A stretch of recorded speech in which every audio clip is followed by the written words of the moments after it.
ಸಂಕ್ರಾಂತಿ ಹಬ್ಬ ಹತ್ರ ಬಂದೇ ಬಿಡ್ತು. ಸಾಮಾನ್ಯವಾಗಿ ಸಂಕ್ರಾಂತಿ ಹಬ್ಬಗಳಲ್ಲಿ ಸಕ್ಕರೆ ಹಚ್ಚು ಮಾಡೋವಂಥ ವಾಡಿಕೆ ಎಲ್ಲರ ಮನೇಲೂ ಇದ್ದೇ ಇರುತ್ತೆ. ಕೆಲವರಂತೂ ಅಯ್ಯೋ ಆ ಗೋಜೇನಕಪ್ಪ ಸರಿಗೆ ಬರೋದಿಲ್ಲ, ಹೋಗಿ ಅಂಗಡೀಲಿ ತೊಗೊಂಡು ಬಂದರೆ ಆಯಿತು ಅಂತ ಹೇಳ್ತಾರೆ. ಬಟ್ ಆದರೆ ಸ್ನೇಹಿತರೆ, ಅಂಗಡೀಲಿ ತೊಗೊಂಬರೋದಕ್ಕಿಂತ ಮನೇಲೇ ಮಾಡಿದ್ರೆ ರುಚಿ ತುಂಬ ಚೆನ್ನಾಗಿರುತ್ತೆ ಹಾಗೂ ಆರೋಗ್ಯಕರವಾಗಿರುತ್ತೆ. ಸೊ ಕೆಲವೊಂದು ಸೀಕ್ರೆಟ್ ಟಿಪ್ಸ್ ಆ್ಯಂಡ್ ಟ್ರಿಕ್ಸನ್ನು ಹೇಳ್ಕೊಡ್ತೀನಿ, ಯಾವ ರೀತಿ ನೀವು ಮಾಡುವಂಥ ಸಕ್ಕರೆ ಹಚ್ಚು ಬೆಳ್ಳಗೆ ಮೃದುವಾಗಿ ಬರಬೇಕು ಅಂತ. ಸೊ ಮತ್ತೆ ಆಗ್ತಾಡ ಸ್ನೇಹಿತರೆ, ಬನ್ನಿ ವಿಡಿಯೋಗೆ ಹೋಗೋಣ. ಮೊದಲನೇದಾಗಿ ಈ ರೀತಿ ಸಕ್ಕರೆ ಹಚ್ಚು ಮೌಲ್ಡ್ಗಳು ಸಿಗುತ್ತೆ. ಸುಮಾರು 150 ರೂಪಾಯಿಂದ ಒಂದು 200-300 ತನಕ ಇರುತ್ತೆ. ಸೊ ಈ ಮೌಲ್ಡ್ಗಳನ್ನ ಮಿನಿಮಮ್ ಅಂತ ಅಂದರೂ 1 ಗಂಟೆಗಳ ಕಾಲ ನಾವು ನೀರಲ್ಲಿ ನೆನೆ ಇಡಬೇಕು. ಈ ರೀತಿ ನೆನೆ ಇಟ್ಟಾಗ ನಾವು ಮಾಡುವಂಥ ಅಚ್ಚುಗಳನ್ನ ಡಿಮೌಲ್ಡ್ ಮಾಡ್ಕೊಳ್ಳಿಕ್ಕೆ ತುಂಬಾ ಸುಲಭವಾಗುತ್ತೆ. ಸೊ ನೆಕ್ಸ್ಟ್ ಏನು ಮಾಡಬೇಕು, 2 ಗ್ಲಾಸ್ನಷ್ಟು ಸಕ್ಕರೆ ಅಂದರೆ ಅರ್ಧ kg ಸಕ್ಕರೆಯನ್ನು ಹಾಕ್ಕೊಳ್ತಾ ಇದ್ದೀನಿ. ಅದಕ್ಕೆ 1 ಗ್ಲಾಸ್ನಷ್ಟು ನೀರು ಅಂದರೆ 1/4 ಲೀಟ್ರಷ್ಟು ನೀರನ್ನು ಹಾಕಿ ಇದನ್ನು ಮಿನಿಮಮ್ ಅಂದರೂ 1-3 ಗಂಟೆಗಳ ಕಾಲ ನೆನೆಸಿಡಿ. ಈ ರೀತಿ ನೆನೆಸಿಡೋದ್ರಿಂದ ತುಂಬಾ ಮೃದುವಾಗಿ ಸಕ್ಕರೆ ಹಚ್ಚು ಬರುತ್ತೆ. ಸೊ ಈಗ 3 ಗಂಟೆ ಆಗಿದೆ. ಈಗ ನೋಡಿ, ನಾನು ಸ್ಟವನ್ನು ಹಚ್ಚಿ ನಾನು ಕೆಟಲನ್ನು ಇಟ್ಟಿದ್ದೀನಿ. ಈಗ ಇದನ್ನು ಚೆನ್ನಾಗಿ ಸಕ್ಕರೆ ಕರಗಲಿಕ್ಕೆ ಬಿಡೋಣ ಸ್ನೇಹಿತರೆ. ನೋಡ್ತಿದ್ದಾಗೇ ಸಕ್ಕರೆ ಸಂಪೂರ್ಣವಾಗಿ ಕರಗೋಗಿದೆ. ಈಗ ಇದಕ್ಕೆ ಸುಮಾರು 80 ml ಹಾಲನ್ನು ಹಾಕೋಬೇಕು. ಸೊ ನಾನು ಸ್ವಲ್ಪ ಹಾಕ್ತಾ ಇದ್ದೀನಿ ಆಯಿತಾ. ಆನಂತರ ಇನ್ನೊಂದು ಸತಿ ಹಾಲು ಹಾಕ್ತೀನಿ. ಈ ರೀತಿ 2-3 ಬಾರಿ ಹಾಲು ಮೊಸರನ್ನು ಹಾಕಿ ಕ್ಲೀನ್ ಮಾಡೋದ್ರಿಂದ ಸಕ್ಕರೆ ಮಾಡುವಂತಹ ಅಚ್ಚುಗಳೇನಿದೆ ಅದು ತುಂಬ ಬೆಳ್ಳಗೆ ಮೃದುವಾಗಿ ಬರುತ್ತೆ. ಬಿಸ್ಕೆಟ್ ಥರ ಇರುತ್ತೆ.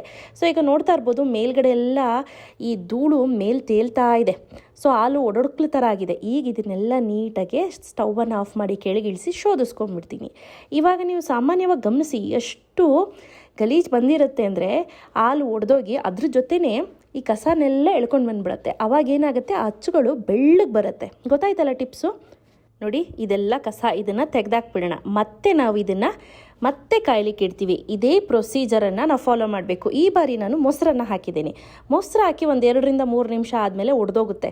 ಸೊ ಮೇಲೆಲ್ಲ ತೇಲ್ ಬರುತ್ತೆ. ಆಗ ಮತ್ತೆ ಹಾಲನ್ನು ಹಾಕ್ಕೊಳ್ತೀನಿ. ಯಾವ ಹಾಲು? ಉಳಿದಿರೋ ಹಾಲು, ಒಂದು ಅರ್ಧ ಗ್ಲಾಸ್ನಷ್ಟು ಇಟ್ಟಿದ್ನಲ್ಲ ಹಾಲು.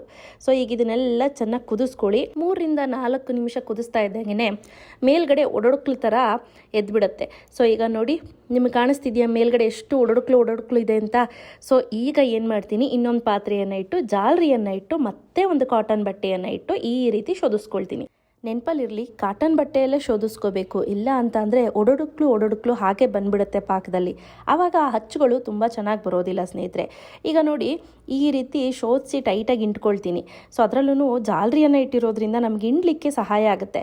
ಕೈ ತುಂಬ ಸುಡ್ತಿರುತ್ತೆ ಸ್ನೇಹಿತರೆ ಪಾಕ. ಸೊ ಹಾಗೆ ಕೈ ಇಟ್ಬಿಟ್ರೆ ಸುಟ್ಟೋಗ್ಬಿಡುತ್ತೆ. ನೋಡಿ, ಈ ರೀತಿ ನಾನು ಒಂದು ಸೌಟಿನ ಸಹಾಯದಿಂದ ಈ ರೀತಿ ಪ್ರೆಸ್ ಮಾಡ್ಕೊಂಡಿದ್ದೀನಿ. ನೋಡಿ, ಇದೆಲ್ಲ ಏನಿದೆ ಇದೆಲ್ಲ ವೇಸ್ಟು ಸ್ನೇಹಿತರೆ. ಈಗ ನೀವು ಮಾಡೋವಂಥ ಅಚ್ಚೇನಿದೆ ಸೂಪರಾಗಿ ಬರುತ್ತೆ. ಸೊ ನಿಮ್ಗೆ ಬೇಕು ಅಂದರೆ ಇದೇ ಪ್ರೊಸೀಜರನ್ನು 3 ಬಾರಿನಾದರೂ ನೀವು ಟ್ರೈ ಮಾಡಿ. ಈಗ ಪಾಕ ಏನಿದೆ ಇದನ್ನು 2 ಭಾಗಗಳನ್ನಾಗಿ ವಿಂಗಡಣೆ ಮಾಡ್ಕೊಳ್ತೀನಿ. ಸೊ ಮೊದಲನೇದಾಗಿ ಒಂದು ಸತಿ ಮಾಡ್ಕೊಳ್ತೀನಿ, ಇನ್ನೊಂದು ಸತಿಗೆ ನಾನು ನೆಕ್ಸ್ಟ್ ಸ್ಟೆಪ್ಪಲ್ಲಿ ಮಾಡ್ಕೊಳ್ತೀನಿ ಕಲರ್ ಹಾಕ್ಕೊಂಡು, ಆಯಿತಾ. ಸೊ ಈಗ ನಾನೇನು ಮಾಡ್ತೀನಿ, ಒಲೆಯನ್ನು ಹಚ್ಚಿ ನೀಟಾಗಿ ಮೀಡಿಯಮ್ ಫ್ಲೇಮ್ನಲ್ಲಿ ಕುದಿಲಿಕ್ಕೆ ಬಿಡ್ತೀನಿ.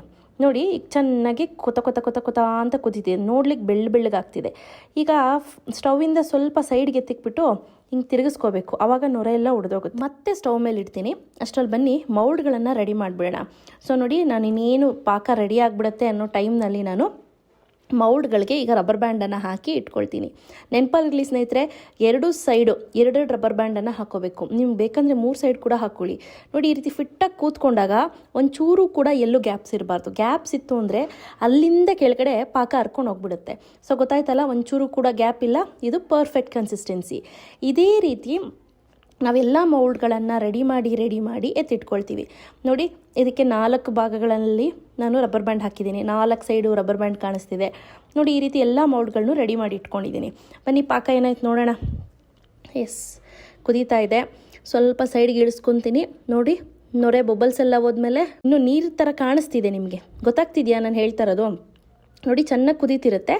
ಸೈಡಲ್ಲಿ ಎತ್ಕೋಬೇಕು. ಆವಾಗ ನೀರು ಥರ ಕಾಣಿಸ್ತಿದೆ ಅಂತ ಅಂದರೆ ಅದನ್ನು ಮತ್ತೆ ಕುದಿಲಿಕ್ಕೆ ಇಡಬೇಕು. ಸೈಡ್ಗೆ ಎತ್ತಿಟ್ಕೊಳ್ಳಿ. ನೀರು ಥರ ಕಾಣಿಸ್ತಿದೆ, ಮತ್ತೆ ಅದನ್ನು ಕುದಿಲಿಕ್ಕಿಡಿ. ಸೊ ಇದೇ ರೀತಿ ನೋಡ್ಕೊಳ್ತಾ ಇರಿ. ನೋಡಿ, ಅದು ಬೆಳ್ಳಗೆ ಬುರ್ಬುರ್ ಅಂತ ಹಾಲು ಥರ ಬರುತ್ತೆ. ಅಲ್ಲಿವರೆಗೂ ನಾವು ಇದನ್ನು ಕುದಿಸ್ಕೊಳ್ತಾನೇ ಇರಬೇಕು. ನೋಡಿ, ಈಗ ಹಾಲು ಥರ ಬರ್ತಿದೆ. ಇದು ಒಂದೇ ಒಂದು ಕ್ಷಣ ಬಿಟ್ಟರೂ ಕೂಡ ಇದು ಗಟ್ಟಿಯಾಗಿಬಿಡುತ್ತೆ. ಈಗ ನಾನು ಏನು ಮಾಡ್ತೀನಿ, ಇದನ್ನು ತೆಗೆದುಕೊಂಡು ಬಂದು ಮೌಲ್ಡ್ಗೆ ಫಿಲ್ ಮಾಡ್ಕೊಳ್ತೀನಿ. ನೋಡಿ ಪಾಕನ ತಿರುಗಿಸ್ಕೊಳ್ತಾ ಇರಿ, ಈ ರೀತಿ ಮೌಲ್ಡ್ಗೆ ಫಿಲ್ ಮಾಡ್ಕೊಳ್ತಾ ಇರಿ. ಎಷ್ಟು ಬೇಗ ಗಟ್ಟಿ ಆಗ್ತಿದೆ ನೋಡ್ತಿದ್ದೀರಾ. ಇವಾಗಲೂ ಕಲರ್ ನೋಡಿ ಇನ್ನೂ ವೈಟ್ ಆಗೋಯ್ತು, ಈಗ ನೋಡಿ ಇನ್ನೂ ಬೆಳ್ಳಗಾಗ್ತಿದೆ. ಸೊ ಈಗ ಏನಾದರೂ ಇನ್ ಕೇಸ್ ಮತ್ತೆ ಗಟ್ಟಿ ಆಗೋಯ್ತು ಅಂದರೆ ತಲೆ ಕೆಡಿಸ್ಕೋಬೇಡಿ, ಮತ್ತೆ ಅದನ್ನು ಬಿಸಿ ಮಾಡಿ ಉಪಯೋಗಿಸ್ಕೋಬೋದು. 3 ನಿಮಿಷದಲ್ಲಿ ಇದು ಒಣಗೋಗ್ಬಿಡುತ್ತೆ. ಮೇಲ್ಗಡೆ ಚಾಕುವಿನ ಸಹಾಯದಿಂದ ಈ ರೀತಿ ಎಕ್ಸ್ಟ್ರಾಸ್ ಎಲ್ಲ ತೆಗೆದುಬಿಟ್ಟು ನೀಟಾಗಿ ಈ ರೀತಿ ಕೈಯಿನ ಸಹಾಯದಿಂದ ನಿಧಾನಕ್ಕೆ ಓಪನ್ ಮಾಡ್ಕೋಬೋದು. ಸ್ನೇಹಿತರೆ ತುಂಬ ಅಂದರೆ ತುಂಬಾ ರುಚಿಯಾಗಿ ಪರ್ಫೆಕ್ಟಾಗಿ ಬರುತ್ತೆ. ನೋಡಿ ನಾನು ಎಷ್ಟು ಥರ ಡಿಸೈನಲ್ಲಿ ಮಾಡಿದ್ದೀನಿ ಅಂತ. ನೀವು ಕೂಡ ಅಷ್ಟೇ ಹೊರಗಡೆ ಹೋಗಿ ತೆಗೆದುಕೊಂಡು ಬರೋದಕ್ಕೆ ನಾನು ಮನೇಲೇ ಮಾಡ್ಕೋಬೋದು. ನೋಡಿ ಇಲ್ಲಿ ಒಂದು ಗೋಪುರ ಮಾಡಿದ್ದೀನಿ, ಎಷ್ಟು ಚೆನ್ನಾಗಿದೆ ಅಂದರೆ ನಿಜವಾಗ್ಲೂ ಅದು ನೋಡ್ತಿದ್ರೆ ನಂಗೆ ಖುಷಿಯಾಗೋದು. ಸೊ ನೋಡಿ ಯಾವ ರೀತಿ ಕುದೀತಿದೆ ಅಂತ. ಈಗ ಇದಕ್ಕೆ ಸೆಕೆಂಡ್ ಬ್ಯಾಚ್ಗೆ ನಾನು ರೆಡ್ ಕಲರನ್ನು ಹಾಕ್ಕೊಂಡಿದ್ದೀನಿ, ಒಂದು 2-3 ಹನಿ ಅಷ್ಟೇ ಸಾಕು ಸ್ನೇಹಿತರೆ. ನಿಮ್ಗೆ ಯಾವ ಕಲರ್ ಬೇಕೋ ಆ ಕಲರಲ್ಲಿ ನಾವು ಏನು ಹಚ್ಗಳನ್ನ ಮಾಡ್ಕೋಬೋದು. ಈಗ ಒಂದು ಸ್ಪೂನ್ ಸಹಾಯದಿಂದ ನೀಟಾಗಿ ಹಾಕ್ಕೊಳ್ತಾ ಇದ್ದೀನಿ. ನೋಡಿ ನೋಡ್ತಿದ್ದಾಗೇ ಗಟ್ಟಿಯಾಗಿಬಿಡುತ್ತೆ. ನಾನು ಹೇಳ್ದಂಗೆ ಇನ್ ಕೇಸ್ ತುಂಬ ಗಟ್ಟಿಯಾಗೋಯ್ತು ಅಂದರೆ 1 ಸ್ಪೂನಷ್ಟು ನೀರನ್ನು ಹಾಕಿ ಮತ್ತೆ ಕಾಯ್ಲಿಕ್ಕಿಡಿ. ಆ ನಂತರ ಮತ್ತೆ ತೆಗೆದುಕೊಂಡು ಬಂದು ಸೇಮ್ ಪ್ರೊಸೀಜರನ್ನು ಫಾಲೋ ಮಾಡಿ. ಎಕ್ಸ್ಟ್ರಾಸ್ ಏನಾದರೂ ಇತ್ತು ಅಂದರೆ ಅದನ್ನು ಮೇಲ್ಗಡೆ ತೆಗೆದುಬಿಟ್ಟು ಮತ್ತೆ ಅದೇ ಪಾಕಕ್ಕೆ ಹಾಕ್ಕೊಂಡು ನೀವು ಉಪಯೋಗಿಸ್ಕೋಬೋದು ಮತ್ತೆ ಬಿಸಿ ಮಾಡಿ. ಗೊತ್ತಾಯ್ತಲ್ಲ. ಸೊ ಈಗ ನೋಡಿ ಸಿದ್ಧವಾಗಿದೆ. ಮಿನಿಮಮ್ ಅಂದ್ರೂ ಒಂದು 3-5 ನಿಮಿಷ ಹಾಗೆ ಬಿಟ್ಬಿಡಿ. ಆ ನಂತರ ಓಪನ್ ಮಾಡ್ಕೊಳ್ತಾ ಇದ್ದೀನಿ. ನೋಡಿ ಇದು ಎಷ್ಟು ಚೆನ್ನಾಗಿ ಬಂದಿದೆ ಅಂದರೆ ತುಳಸಿ ಕಟ್ಟೆ ಥರ ಸಖತ್ತಾಗಿದೆ. ನೋಡಿ ಗೋಪುರ ನನಗಂತೂ ಪರ್ಸ್ನಲಿ ತುಂಬ ಇಷ್ಟ ಆಯಿತು. ಇದನ್ನು ಒಂದೊಂದು ನೋಡ್ತಿದ್ರೆ ನನ್ನ ಖುಷಿಗೆ ಒಂಥರ ಕಣ್ಣಲ್ಲಿ ನೀರು ತುಂಬ್ಕೊಂಡಂಗೆ ಆಗ್ತಿತ್ತು. ಏನೋ ಮಕ್ಕಳು ಆಟಾಡೋ ಸಾಮಾನುಗಳಿದ್ದಂಗಿತ್ತು. ಸೊ ಈಗ ನೋಡಿ, ಈಗ ಕೆಲವೊಂದು ತೇವ ಇರುತ್ತಲ್ವಾ, ಸೊ ಅದೆಲ್ಲ ಆರಬೇಕು. ಸೊ ಹಾಗಾಗಿ ಆರಕ್ಕೆ ಇಟ್ಕೊಂಡ್ಬಿಡೋಣ. ಆಮೇಲೆ ನಿಮ್ಗೆ ಇನ್ ಕೇಸ್ ಮುರಿದೋಗ್ತಿದೆ ಅಂತ ಅಂದರೆ ಒಂದು ಪಿನ್ ಸಹಾಯದಿಂದ ಅಥವಾ ಶಾರ್ಪ್ ಆಬ್ಜೆಕ್ಟ್ ಚಾಕುವಿಂದ ಆದರೂ ಯಾವುದಾದ್ರೂ ಒಟ್ನಲ್ಲಿ ಶಾರ್ಪ್ ಆಗಿರಬೇಕು, ಅದರಿಂದ ಕೂಡ ನೀಟಾಗಿ ಈ ರೀತಿ ಓಪನ್ ಮಾಡ್ಕೋಬೋದು. ಸೊ ಏನು ತೊಂದರೆ ಇಲ್ಲ ಸ್ನೇಹಿತರೆ, ಆರೋಗ್ಯಕರವಾಗಿ ಮನೇಲೇ ಮಾಡ್ಬೋದು. ಇದು ಮಿನಿಮಮ್ ಅಂದರೆ ಹೋಲ್ ಡೇ ಇದನ್ನು ತಣ್ಣಗಾಗ್ಲಿಕ್ಕೆ ಬಿಟ್ಬಿಡಿ ಆರಾಕಿ. ಯಾಕಪ್ಪ ಅಂದರೆ ತೇವಾಂಶ ಇರುತ್ತಲ್ವ, ಸೊ ಹಾಗಾಗಿ. ಸೊ ನೋಡಿ ಇದು ಎಷ್ಟು ಚೆನ್ನಾಗಿದೆ. ಅನಾನಸ್, ಪೈನಾಪಲ್ ಅಂತ ಕರಿತೀವಿ ನೋಡಿ.